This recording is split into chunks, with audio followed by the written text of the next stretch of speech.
Hello guys, আসসালামু আলাইকুম। তো একটা জায়গায় বেড়াবেড়াইছিলাম, দাওয়াত খাবারাইছিলাম আজকে ঈদের দিন। তো ঈদের দিন এসে বেড়াবেড়াইছিলাম, হলো অফিসের নাম হলো MPOB। এই কোম্পানিতে এসে দেখি যে ফলের স্টক এইভাবে ফল থুয়ে দেয়, মানে পরে টন ওজন কইরা স্কুল সেন্টার এইভাবে নেওয়া জায়গা। আর এইভাবে আমরা যে বিচিকুনা কুড়াই, সেগুলা বিচিকুনা এই যে এইভাবে লরি দেয়, টাল করে থুয়ে দেয়। এটা কিন্তু ফল সব মেরা হয়ে গেছে, মানে ভোড়া ছেড়া দিতেছে আস্তে আস্তে। তো এগুলা তেলের উপযুক্ত হয়ে গেছে, সবচেয়ে বেশি উপযুক্ত হয়ে গেছে এই ফলগুলো।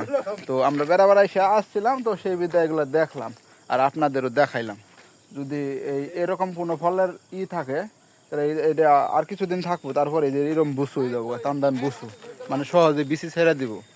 তো আমরা আসছিলাম বেড়ানোর জন্য, দাওয়াত খাওয়ার, বিশেষ করে দাওয়াত খাওয়ার জন্য। তো আমার এখানে কিছু বাঙালি ভাই থাকে, মানে রবিউলের এই চাচা থাকে এইখানে, সেই জন্য আমরা আসছিলাম। তো ভালো লাগলো, বিকালবেলা ঘুরতে আসলাম। তো সবাই ভালো থাকবেন, আসসালামু আলাইকুম।